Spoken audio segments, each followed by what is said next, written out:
সরকারের দিক থেকে ফেসবুককে একটা বড় হুমকি দেওয়া হবে এটা ধারণা করা যাচ্ছিল যখন ফেসবুক প্রকাশ করলো যে সরকারের বিভিন্ন লোকজন এবং সরকার সংশ্লিষ্ট প্রতিষ্ঠান যেমন তাদের তথাকথিত গবেষণা প্রতিষ্ঠান সিআরআই সংশ্লিষ্ট পেজগুলো থেকে বিরোধী দল বিশেষ করে বিএনপির প্রতি মিথ্যা কথা কুৎসা যোগ করে গুজব প্রচার করা হয়েছে এরকম 148টা পেজ এবং আইডি বন্ধ করে দিয়েছিল। গতকালই আমি এটা একটা ভিডিও করেছিলাম। সো একটা প্রতিক্রিয়া হবার কথাই ছিল এবং তথ্য প্রতিমন্ত্রী জনাব আরাফাত সেই প্রতিক্রিয়া দেখিয়েছেন এবং মজার ব্যাপার সেই প্রতিক্রিয়া দেখিয়েছেন যে ধরনের প্রতিক্রিয়া প্রত্যাশিত ছিল এবং যেটা ভারতের সাথে মোদি সরকারের সাথে খুব ভালোভাবে মিলে যায়। জনাব আরাফাত কি বলেছেন তার আগে ভারতে কি হয়েছিল সেটা নিয়ে একটু কথা বলি।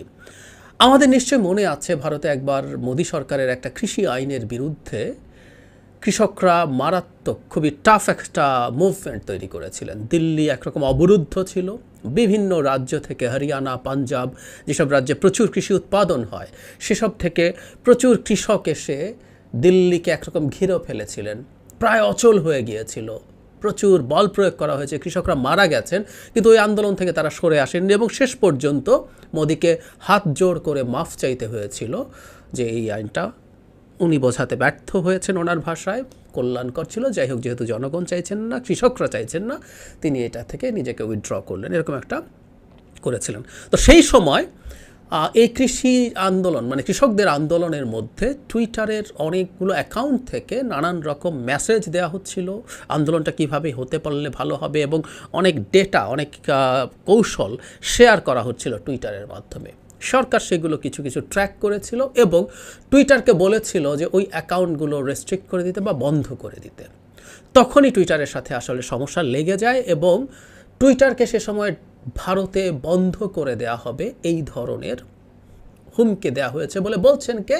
টুইটারের সিইও। 2023 সালে রয়টার্সের একটা নিউজ আমি পড়ি, এখানে বলা হচ্ছে ডর্সে যিনি টুইটারের সিইও ছিলেন যে ভারত সরকার তাকে থ্রেট করেছে, এটা একটা লাই। এখানে এই রিপোর্টটার মধ্যে স্বাভাবিক ভারত সরকার এটা অস্বীকার করবেই। কি হয়েছিল?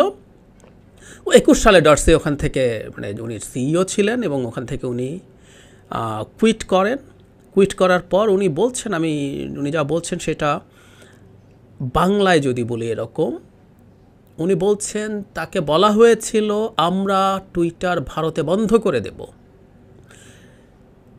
সাথে যোগ করছেন যেটা আমাদের জন্য বড় একটা মার্কেট এবং বলছেন আমরা তোমাদের এমপ্লয়ীদের বাসায় রেইড করব এবং সত্যিকার অর্থে সেটা তারা করেছিল। এগুলো সব ডর্সি বলছেন এবং বলা হচ্ছে এটা একটা ডেমোক্রেটিক কান্ট্রি।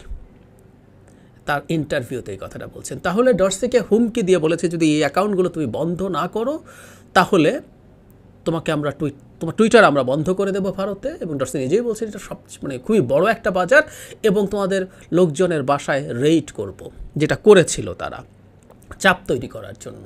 সুতরাং আপনি যখন এরকম একটা রেজিমের কথা শুনছেন না, তখন তাদের একটা বড় ঠ্যাক আছে। আমি গতকালকের ভিডিওতেই বলেছিলাম যে এই কোম্পানিগুলো এই একটা জায়গায় দিনের শেষে তারা ব্যবসা প্রতিষ্ঠান, তারা ব্যবসা করেন, ব্যবসা করতে চান। সুতরাং তারা সরকারের সাথে যদি সংঘাতে যান তাহলে এই ঝুঁকিটা থাকে।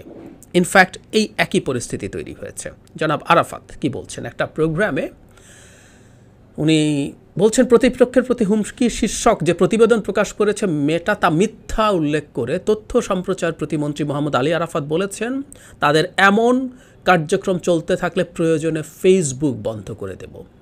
নোয়াব বলে নিউজ পেপার ওনার্স অ্যাসোসিয়েশনের একটা প্রোগ্রাম ছিল, সেখানে সম্মাননা প্রদান অনুষ্ঠানে তিনি এগুলো বলেন।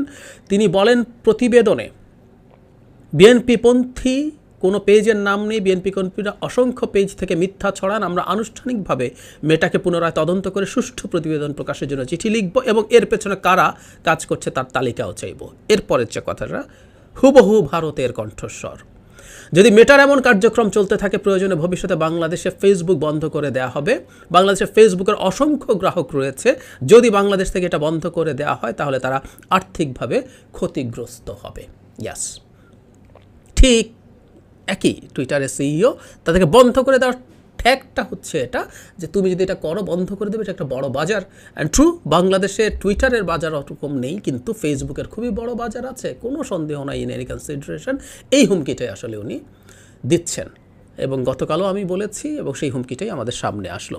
আচ্ছা, প্রাথমিকভাবে যদি বলি, ধরে নিলাম তাত্ত্বিকভাবে বিরোধী বা বিএনপিরা কেউ যদি এরকম ক্যাম্পেইন করে থাকে, মানে সরকারের দিক থেকে করা, সরকারি দলের দিক থেকে করা আর বিরোধীদের করা কি হুবহু একই ব্যাপার? মোটেও একই ব্যাপার না, মোটেও একই ব্যাপার না। কারণ বিরোধীরা যখন এসব করে এগুলো নানাভাবে, আপনি ওই যে গুজব শব্দটা আমি গতকাল বলার চেষ্টা করেছিলাম, বহু সময় বিএনপি গুজব প্রকাশ করে বলে বা বিরোধীরা গুজব প্রকাশ করে, গুজব ছড়িয়ে দেয়, গুজব বলে, রটায়, এটা বলে আপনি আপনার কতগুলো আইন দিয়ে মানুষকে শায়েস্তা করেছেন, প্রচুর করেছেন। আপনার তো সেই আইন আছে, আপনি এগুলো করেছেন, কিন্তু নিজে আপনি এখন এগুলো করছেন। ডিফারেন্সটা এই জায়গায়, যখন আপনি মানুষকে অ্যাকিউজ করেন গুজব ছড়ানোর দায়ে, তখন নিজেই কাজগুলো করেন, এটা খুবই নির্লজ্জ কাজ হয়ে যায়। যদি আমরা প্রায় সবাই বলি, হুইচ ইজ ভেরি রাইট, এইরকম একটা রেজিমের আসলে লজ্জা টজ্জা থাকার আসলে কোনো কারণ নাই, সেটা তাদের থাকেও না, সেটা থাকছেও না। কিন্তু যেটা বললাম, ওনারা কিন্তু মাঠে নেমে আসছেন। এই মুহূর্তে উনি বলছেন যে বিএনপি নায়কের এবং ওনাদের ব্যাপারে মিথ্যা তথ্য দেওয়া হয়েছে, কিন্তু ওনাদের হাতে আরেকটা অস্ত্র আছে, সেটা খুব জরুরি। ভারতে যেটা হয়েছিল, ভারতে কিছু আইডিকে বন্ধ করতে বলা হয়েছিল।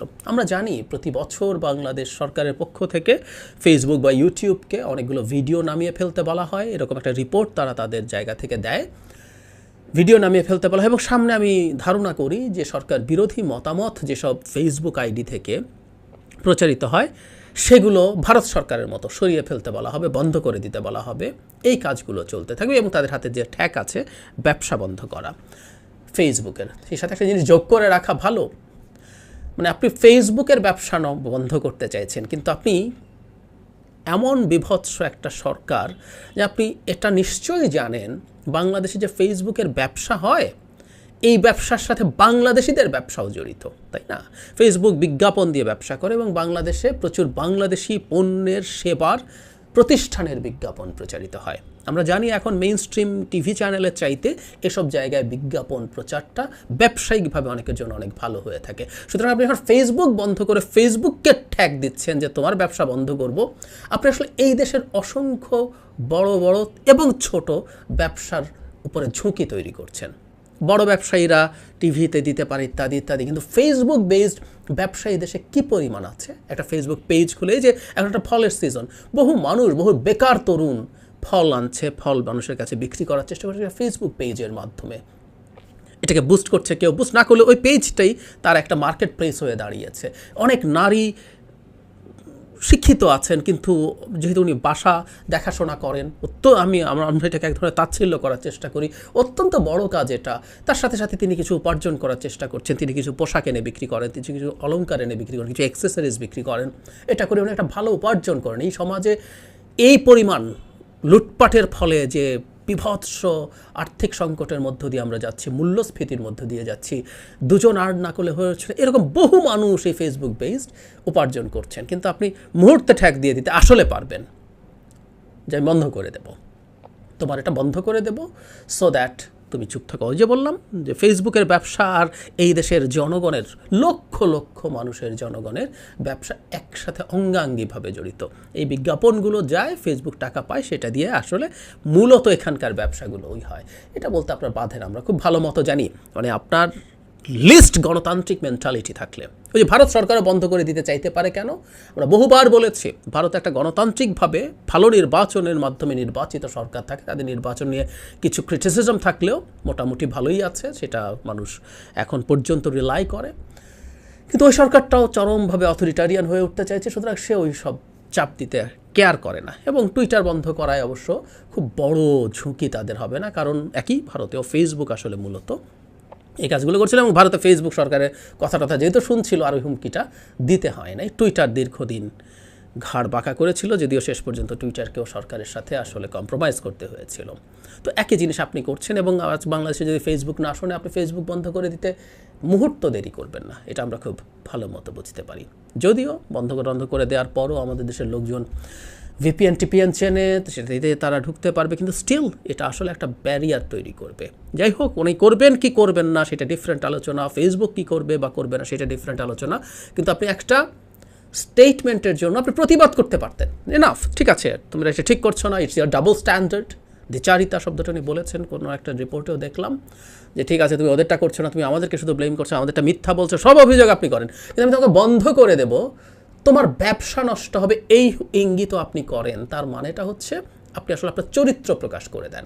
আমি প্রায় একটা কথা বলি, আপনি যদি গণতান্ত্রিক ব্যবস্থার মধ্যে বসবাস না করেন, আপনি যদি একটা স্বৈরাচারী ব্যবস্থার মধ্যে বসবাস করেন, আপনি যদি নানান ফ্যাসিস্ট টুল ব্যবহার করতে থাকেন, আপনি আপনার অজান্তেই ওই রকম মানুষে পরিণত হবেন, এটা যেই থাকুক না কেন।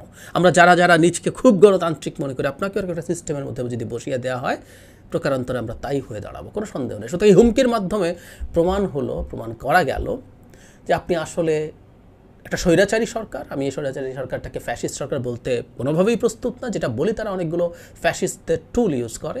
আপনার এটাও আরেকটা টুল, আমি আমার ভীতি তৈরি করব মিডিয়ার ওপরে, সোশ্যাল মিডিয়ার ওপরেও, সেটা আবার প্রমাণ করলেন।